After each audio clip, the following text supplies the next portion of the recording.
झारखंड विधानसभा के शीतकालीन सत्र के चौथे दिन विपक्ष का हंगामा। भाजपा विधायकों ने की महाधिवक्ता को बर्खास्त करने की मांग। नक्सलियों के खिलाफ अभियान में पुलिस को एक और सफलता। लातेहार में 10 लाख रुपए का इनामी नक्सली गिरफ्तार। चतरा में 2 नक्सलियों की संपत्ति कुर्क। और सब जूनियर नेशनल रग्बी चैंपियनशिप के सेमीफाइनल में झारखंड ने केरल को हराया। बिहार के साथ होगी खिताबी भिड़ंत।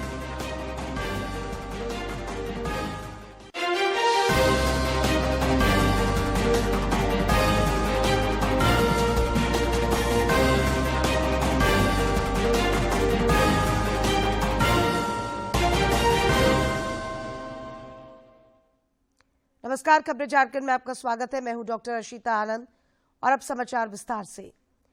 चीन, अमेरिका समेत दुनिया के कई देशों में कोरोना के नए मामलों में इजाफे के साथ ही भारत में भी महामारी को लेकर फिर अलर्ट जारी कर दिया गया है।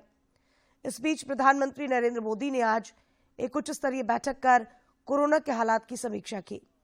इस दौरान एहतियाती उपायों पर चर्चा हुई। जो परिस्थितियां बनी है तो उसको लेकर भारत की तैयारियों की समीक्षा के लिए पीएम मोदी ने खुद ये बैठक बुलाई है। अब तस्वीरों में देख सकते हैं कि गृह मंत्री अमित शाह, गृह सचिव अजय भल्ला, स्वास्थ्य मंत्री मनसुख मांडविया, केंद्रीय स्वास्थ्य सचिव, इसके अलावा आईसीएमआर के डीजी, नीति आयोग के सदस्य डॉक्टर वीके पॉल सहित कई अन्य वरिष्ठ अधिकारी, कैबिनेट सचिव राजीव गौबा भी तस्वीरों में दिख रहे हैं। ये तमाम लोग इस उच्च स्तरीय बैठक में शामिल है। वीडियो कॉन्फ्रेंसिंग से ये बैठक हो रही है और जाहिर तौर पर एक जो पूरी स्थिति है, मुझे लगता है इस बैठक में स्वास्थ्य मंत्रालय की तरफ से, गृह मंत्रालय की तरफ से पीएम मोदी को उस बारे में प्रेजेंटेशन, जानकारी दी जा रही होगी। और इसके अलावा भारत जरूर बेहतर स्थिति में है तैयारियों को लेकर, लेकिन क्या कुछ कदम उठाने की जरूरत है, खासतौर से निगरानी व्यवस्था को बढ़ाने को लेकर, स्क्रीनिंग बढ़ाने को लेकर, क्योंकि अंतर्राष्ट्रीय उड़ान सेवाएं हैं तो उसमें क्या कुछ, हालांकि कुछ कदमों का ऐलान स्वास्थ्य मंत्री मनसुख मांडविया ने संसद के पटल पर भी किया था कि जो अंतर्राष्ट्रीय उड़ान है उसमें से 2% लोगों की रैंडम टेस्टिंग की जाएगी। राज्यों से आग्रह किया गया है कि जीनोम सीक्वेंसिंग हर एक मामले की जाए ताकि पता लगे कि जो नया वेरिएंट है वो कितना प्रिवेलेंस है इन मामलों में। तो वो तमाम चीजें तो है, लेकिन जब शीर्ष स्तर से पीएम मोदी इस बैठक को ले रहे हैं तो आप समझ सकते हैं कि नीचे तक एक बड़ा संदेश जाता है कि खुद पीएम के स्तर पर पूरा केंद्र सरकार इस मसले को लेकर सजग है और तमाम लोगों को भी सतर्कता बरतनी चाहिए। हम देख सकते हैं कि मास्क का भी प्रयोग अब शुरू हो गया। पीएम मोदी खुद आज जब संसद में थे तो वो संसद में मास्क लगाकर बैठे हुए थे राज्यसभा में, तो एक बड़ा संदेश उन्होंने इन तस्वीरों के जरिए भी दिया है कि हम लोग भी इसका पालन करें। केंद्रीय स्वास्थ्य मंत्री मनसुख मांडविया ने आज संसद में बयान देते हुए कहा कि कई देशों में कोविड-19 के बढ़ते मामलों को देखते हुए सरकार सतर्क है। लोगों को संक्रमण से बचाने के लिए एहतियाती उपाय किए जा रहे हैं। और विश्व में बढ़ रहे कोविड के केसों को देखते हुए केंद्रीय स्वास्थ्य मंत्रालय वैश्विक स्थिति पर नजर रख रहा है। कोविड-19 के बदलते वेरिएंट से सार्वजनिक स्वास्थ्य के सामने जो चुनौतियां पैदा हो रही है उस पर सरकार लगातार कदम उठा रही है। राज्यों को भी स्थानीय स्तर पर सामुदायिक निगरानी बढ़ाने के लिए और कोविड को नियंत्रित करने के लिए सलाह दी जा रही है। राज्यों को जीनोम सीक्वेंसिंग बढ़ाकर सभी पॉजिटिव केसों का जीनोम सीक्वेंसिंग करने की सलाह दी गई है, जिससे अगर देश में कोई नया वेरिएंट आता है तो समय से उनकी पहचान कर सार्वजनिक स्वास्थ्य के लिए कदम उठाया जा सके। आने वाले त्योहार और नए साल को ध्यान में रखते हुए राज्यों को सतर्क रहकर लोगों का मास्क पहनना, हैंड सैनिटाइजर करना, रिस्पायरेटरी हाइजीन का ख्याल रखना और सामाजिक दूरी बनाए रखने की जागरूकता लानी चाहिए। राज्यों को कोविड वैक्सीन की प्रिकॉशन डोज बढ़ाने पर और लोगों को प्रिकॉशन डोज की अहमियत के प्रति जागरूकता लाने के लिए भी कदम उठाना चाहिए।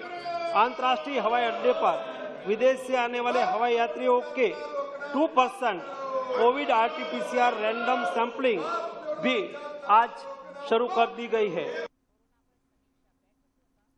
झारखंड विधानसभा के शीतकालीन सत्र के चौथे दिन आज भी विपक्ष का हंगामा जारी रहा। प्रमुख विपक्षी दल भाजपा के विधायकों ने सदन में मुख्यमंत्री हेमंत सोरेन के प्रेस सलाहकार अभिषेक श्रीवास्तव और महाधिवक्ता के बीच बातचीत का ऑडियो लीक होने का मामला उठाया। भाजपा विधायकों ने आरोप लगाया कि महाधिवक्ता अपराधियों को मदद पहुंचा रहे हैं और ऐसे में राज्य सरकार को उन्हें तुरंत बर्खास्त कर देना चाहिए। मुख्यमंत्री हेमंत सोरेन ने विधानसभा अध्यक्ष से राज्य के निजी विश्वविद्यालयों की जांच के लिए सदन की एक कमेटी बनाने का आग्रह किया है।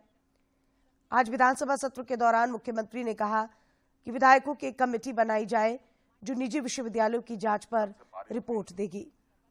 इससे उच्च शिक्षा बेहतर हो सकेगी। क्या ये है उसकी एक रिपोर्ट तैयार करें और सदन को उपलब्ध कराएं ताकि हम लोग उच्च शिक्षा पर एक बेहतर रास्ते पूरा सदन मिल करके रास्ता बना सके।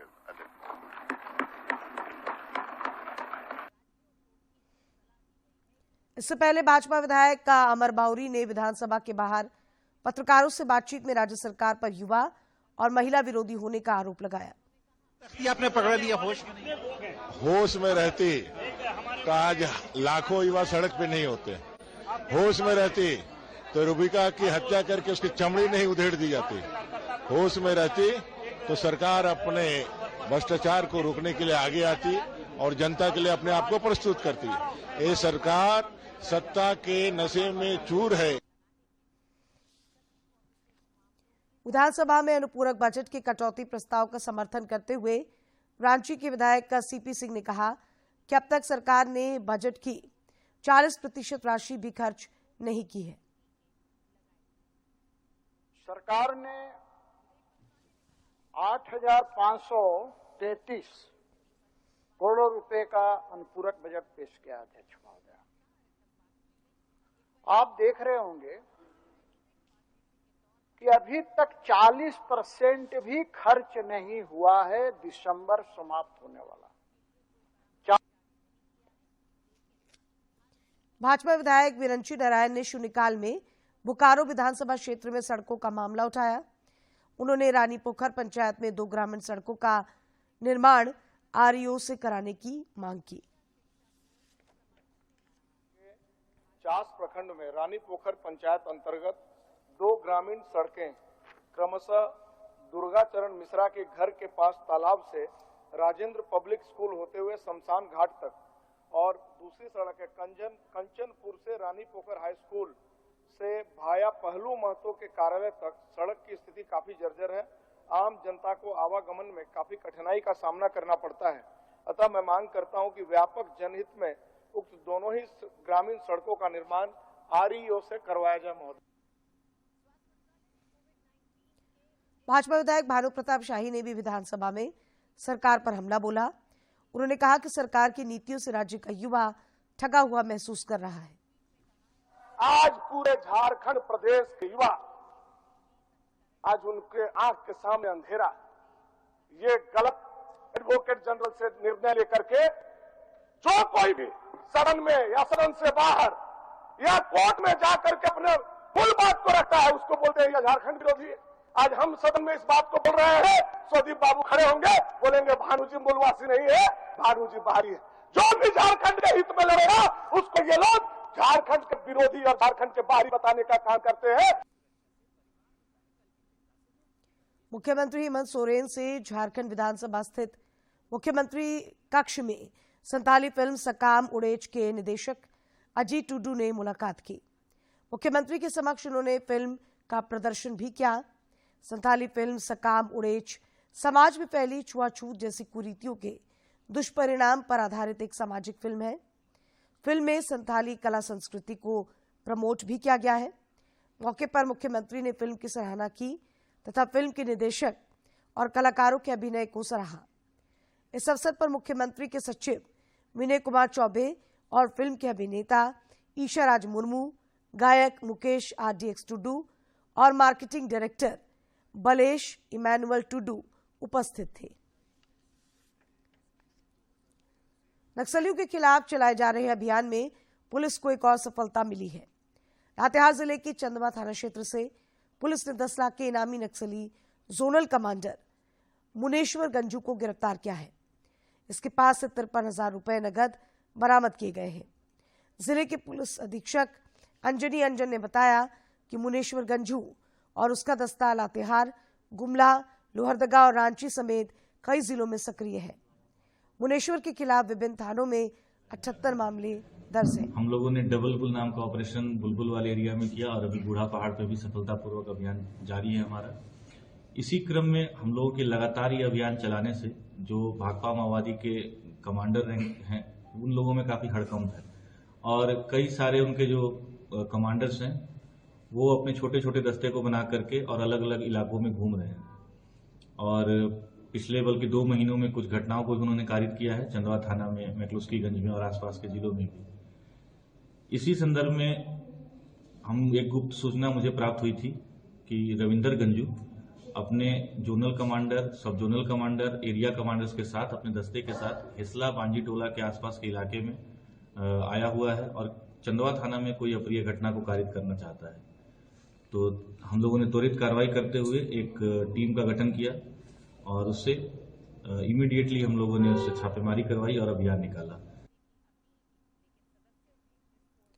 उधर चतरा जिले में प्रतिबंधित नक्सली संगठन भाकपा माओवादी के फरार जोनल कमांडर अमरजीत यादव और संतोष भुइयां के घर को पुलिस ने कुर्क किया है। अमरजीत यादव पर 10 लाख और संतोष भुइयां पर 5 लाख रुपए का इनाम घोषित है। एसडीपीओ अविनाश कुमार ने बताया कि न्यायालय के निर्देश पर कुर्की की कार्रवाई की गई है।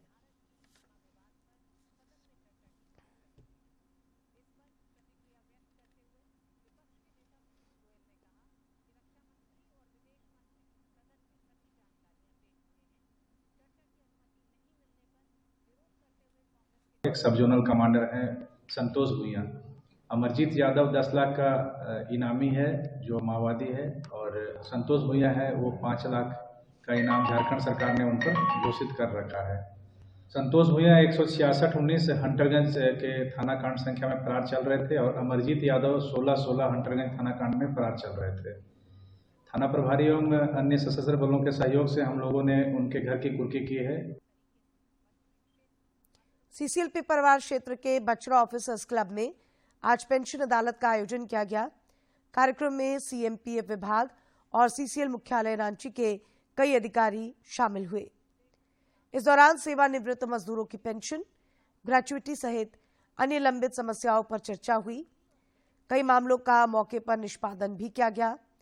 सीएमपीएफ विभाग के सहायक आयुक्त एसके प्रसाद ने बताया कि सीसीएल के सभी क्षेत्रों में पेंशन अदालत लगाकर लोगों की समस्याएं सुनी जा रही हैं।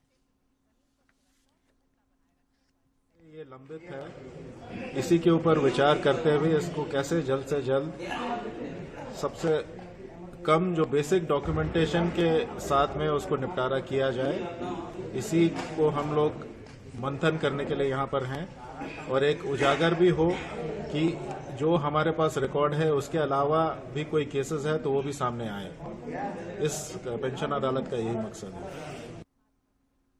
भारत को G20 की अध्यक्षता मिलने के उपलक्ष्य में पीआईबी और सीबीसी रांची की ओर से आज स्टेट बैंक ऑफ इंडिया की डोरंडा शाखा में सिग्नेचर कैंपेन चलाया गया।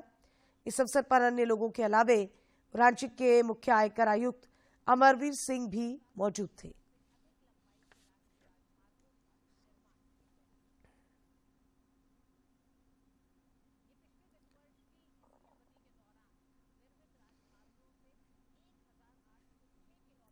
घरेलू हिंसा के प्रति महिलाओं को जागरूक करने के उद्देश्य से रामगढ़ जिले में नई चेतना बदलाव के तहत कई कार्यक्रमों का आयोजन किया जा रहा है। इस सिलसिले में कल कार्यशाला और रैली के माध्यम से महिलाओं को जागरूक किया गया। केंद्रीय शहरी विकास मंत्रालय की पहल पर रामगढ़ नगर परिषद के मुरमा कला पंचायत भवन में विशेष कार्यक्रम आयोजित कर महिलाओं को घरेलू हिंसा के प्रति न केवल जागरूक किया गया बल्कि उन्हें सबल बनाने पर भी जोर दिया गया। इस दौरान महिलाओं को घरेलू हिंसा के खिलाफ आवाज उठाने की भी शपथ दिलाई गई। इस दौरान महिलाओं ने रैली भी निकाली।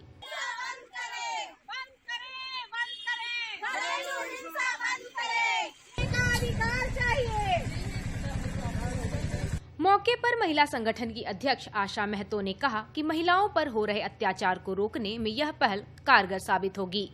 उन्होंने कहा कि महिलाओं को सशक्त होना बेहद जरूरी है।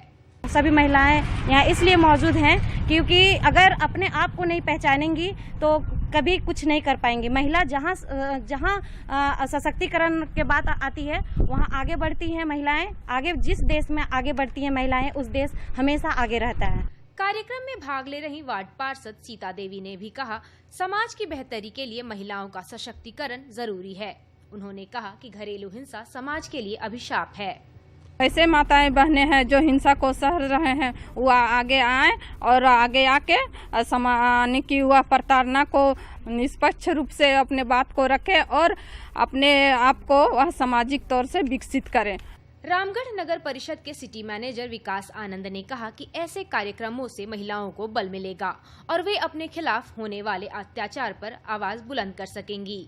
नई चेतना का कार्यक्रम किया गया जिसके अंतर्गत महिला को सशक्त होने और घरेलू हिंसा के खिलाफ आवाज उठाने और उनको जब तक वो आगे आके बोलेंगे नहीं कोई भी उनका उस पर हिंसा हो रहा हो तो उनका विकास और समाज का भी विकास नहीं होगा, वो प्रताड़ित रहेगी। नई चेतना पहल बदलाव की लिंग आधारित भेदभाव के खिलाफ समुदाय नेतृत्व वाला राष्ट्रीय अभियान है। इसका उद्देश्य महिलाओं को हिंसा को पहचानने और रोकने में और उनके अधिकारों के बारे में जागरूक करने के लिए तैयार करना है। रामगढ़ से के तिवारी की report. Steel authority of India SAIL के बोकारो स्टील प्लांट के द्वारा ग्रामीण महिलाओं को स्वावलंबी बनाने के उद्देश्य से कौशल विकास का प्रशिक्षण दिया जा रहा है। ग्रामीण महिलाओं को प्रशिक्षित करने के लिए बोकारो स्टील लिमिटेड ने हैंडीक्राफ्ट के क्षेत्र में ख्याति प्राप्त LIMS ESAF दुमका के साथ MOU किया है। बोकारो स्टील लिमिटेड के साथ करार करने आए LIMS ESAF के associate director doctor Ajit Sen Selvadas ने बताया कि प्रशिक्षण के साथ साथ ग्रामीण महिलाओं द्वारा बनाए गए उत्पाद की मार्केटिंग की जिम्मेवारी भी उनके संस्थान की है।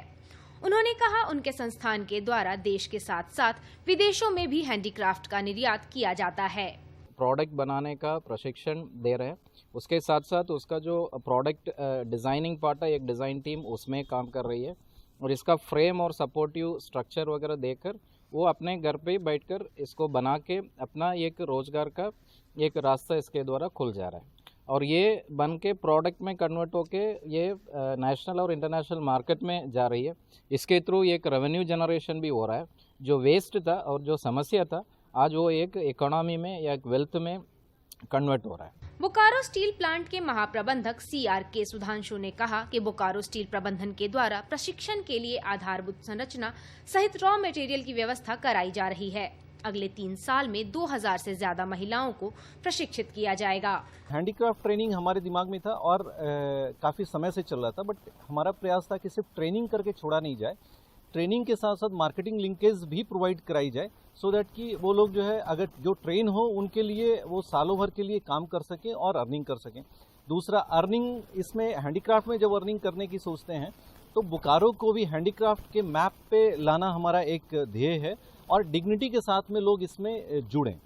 करार के मुताबिक जलकुंभी के साथ साथ बांस और कुछ खास पेड़ पौधों की छाल और जड़ से कई तरह के हैंडीक्राफ्ट का प्रशिक्षण भी ग्रामीण महिलाओं को दिया जा रहा है।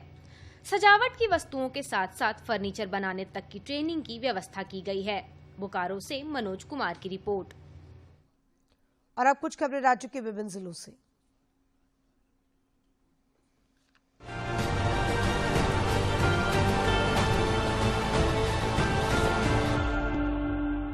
देवघर जिले के AS कॉलेज के शिक्षकों के बकाया वेतन भुगतान से संबंधित एकल पीठ के आदेश के खिलाफ दायर सिद्धो कान्हू मुर्मू यूनिवर्सिटी और राज्य सरकार की अपील की सुनवाई आज झारखंड हाई कोर्ट में हुई। सुनवाई के दौरान उच्च शिक्षा सचिव राहुल पुरवार कोर्ट में सशरीर उपस्थित हुए और कोर्ट के आदेश के आलोक में प्रति शपथ पत्र दाखिल किया। राज्य के मनरेगा श्रमिकों की अनुग्रह अनुदान राशि में बढ़ोतरी की गई है। मंत्रिपरिषद के निर्णय के बाद ग्रामीण विकास विभाग ने इस आशय का संकल्प जारी कर दिया। अब राज्य में किसी मनरेगा श्रमिक के काम में दुर्घटना और मौत से अथवा अप्राकृतिक मृत्यु होने पर 2 लाख रुपए तक का मुआवजा दिया जाएगा।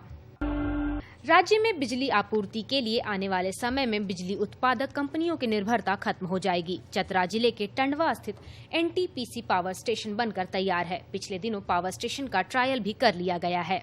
नए साल के फरवरी माह तक इस पावर प्लांट को विधिवत शुरू करने की योजना है। देवघर जिले के उपायुक्त मंजूनाथ भजंत्री ने अंबेडकर आवास योजना में अनियमितता संबंधी प्राप्त शिकायत के आधार पर लाभुकों की जांच की। जांच प्रतिवेदन में पाया गया कि वित्तीय वर्ष 2022-23 में देवघर प्रखंड के बदिया गांव में अनियमितता बरती गई है। देवघर जिले में पुलिस द्वारा ई-बीट पेट्रोलिंग की शुरुआत की गई है। SP सुभाष चंद्र जाट ने बताया कि ई-बीट पेट्रोलिंग एक ऐसा सशक्त माध्यम है जिसके बाद अब पेट्रोलिंग पार्टी शहर के जगह जगह पर लगे QR सिस्टम को स्कैन करेंगे, जिससे उनकी उपस्थिति भी दर्ज होगी और देवघर मुख्यालय को भी जानकारी रहेगी कि कौन सी पेट्रोलिंग पार्टी कहां पर भ्रमण कर रही है। झारखंड प्रदेश सौंडिक समाज का 25 दिसंबर को वैवाहिक परिचय सम्मेलन सह वार्षिक मिलन समारोह आयोजित किया गया है। महासचिव अशोक प्रसाद ने कहा कि रांची के बुट्टी मोड़ स्थित लोयला कॉन्वेंट स्कूल में कार्यक्रम आयोजित किया जाएगा। राजधानी रांची के नामकुम थाना क्षेत्र के रांची टाटा रोड जामचुआ के पास एक बाइक को बस ने आज सुबह टक्कर मार दी। इससे बाइक सवार व्यक्ति की घटनास्थल पर ही मौत हो गई। कस्तूरबा स्कूल जामचुआ में मृतक की बच्ची पढ़ती है। क्रिसमस की छुट्टी होने पर बच्ची को लेने आया था। इसी दौरान दुर्घटना हो गई। श्री शिव मंडल की ओर से श्री पहाड़ी बाबा का 26वां भव्य वार्षिक उत्सव 25 दिसंबर को मुख्य मंदिर में सुबह 7 बजे आयोजित की जाएगी। श्री हनुमान जी की ध्वज पूजा के साथ और 9 बजे से आचार्य श्री श्याम भारद्वाज अपने 11 विद्वान पंडितों के साथ मुख्य यजमान प्रेम शंकर चौधरी के साथ पूजन शुरू करेंगे।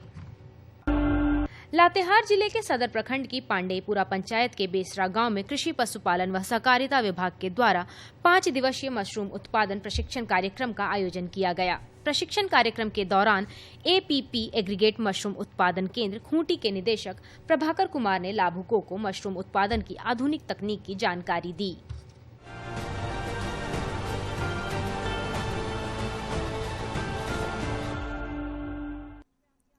झारखंड की बालक टीम सब जूनियर नेशनल रग्बी चैंपियनशिप के फाइनल में प्रवेश कर गई है। आज खेले गए सेमीफाइनल में झारखंड की टीम ने केरल को 15-0 के अंतर से पराजित किया। फाइनल में झारखंड का मुकाबला बिहार से होगा। शिक्षा में सुधार के लिए सरकार हर संभव प्रयास कर रही है, लेकिन स्कूलों के जर्जर भवनों की मरम्मत का कार्य नहीं कराया जा रहा है। ऐसे में बच्चे स्कूलों के जर्जर भवन में पढ़ने के लिए मजबूर हैं। घोर नक्सल प्रभावित चतरा जिले के जमुआ मध्य विद्यालय ऐसे ही स्कूलों की एक बानगी है।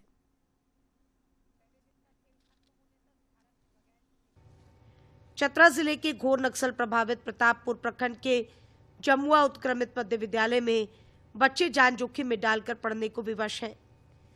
स्कूल के सहायक शिक्षक प्रमोद यादव बताते हैं कि 70 वर्ष पुराने स्कूल भवन की हालत अब जर्जर हो चुकी है।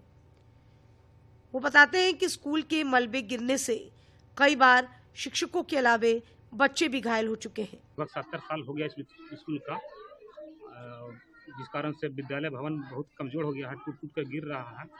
गिरने से कई बच्चे या शिक्षक के भी सर पे गिरने से घायल भी हुए हैं, जिस कारण हम लोग बच्चों को विद्यालय में नहीं बैठा रहे हैं।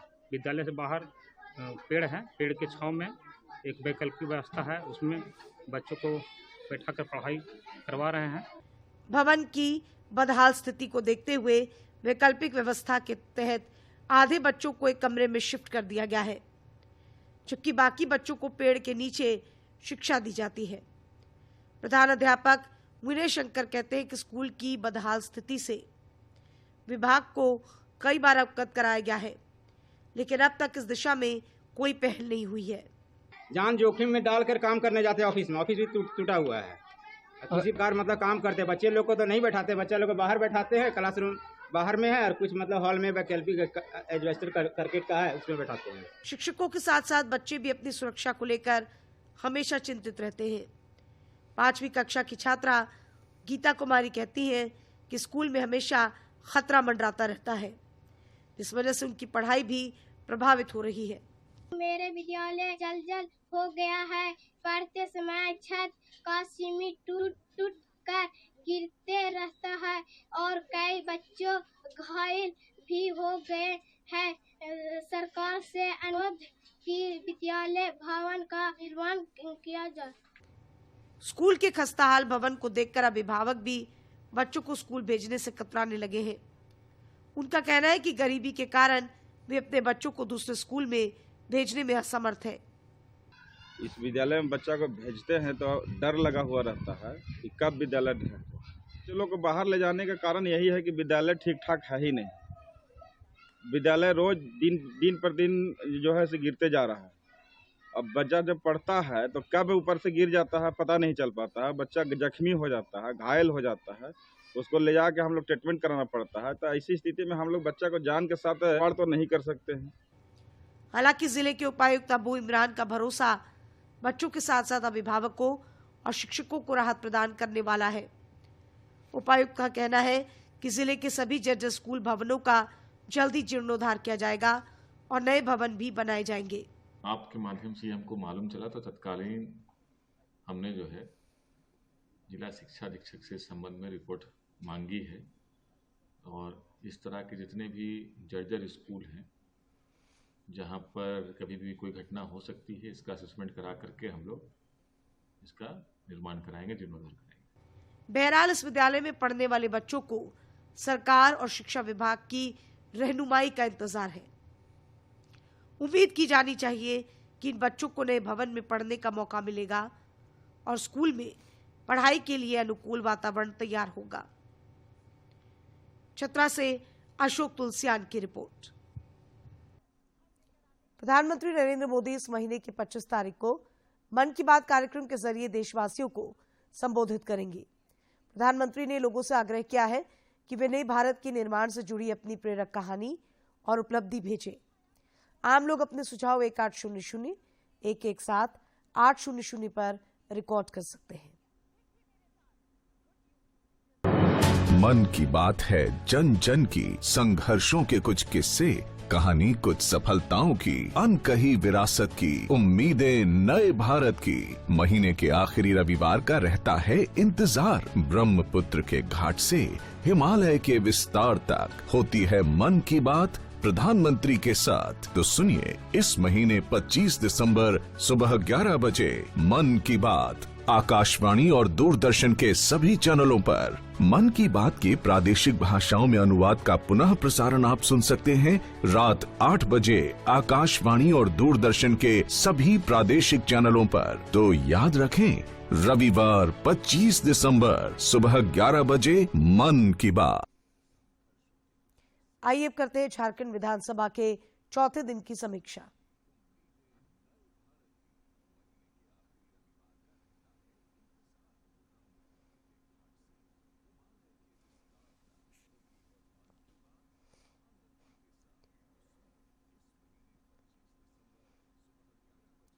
झारखंड विधानसभा के शीतकालीन सत्र के चौथे दिन आज सदन में भाजपा विधायकों ने मुख्यमंत्री हेमंत सोरेन के प्रेस सलाहकार अभिषेक श्रीवास्तव उर्फ पिंटू व महाधिवक्ता के बीच बातचीत का ऑडियो लीक होने का मामला उठाया। विधानसभा अध्यक्ष रविंद्रनाथ महतो के सदन में आसन ग्रहण करते ही भाजपा के विधायकों ने झारखंड के महाधिवक्ता राजीव रंजन को बर्खास्त करने की मांग की। भाजपा विधायक विरंची नारायण ने कहा कि महाधिवक्ता अपराधियों को मदद पहुंचा रहे हैं और ऐसे में राज्य सरकार उन्हें तुरंत बर्खास्त करे तथा पूरे मामले की जांच सीबीआई से हो। इसे लेकर भाजपा के विधायक सदन के बीच में पहुंचकर हंगामा करने लगे। बाद में सभाध्यक्ष ने सदस्यों को शांत करवाया। इसके बाद भाजपा विधायक भानु प्रताप शाही ने राज्य में नदियों के अतिक्रमण का मामला उठाया और कहा कि नदियों के अतिक्रमण से राज्य की अधिकांश नदियों का अस्तित्व खतरे में है।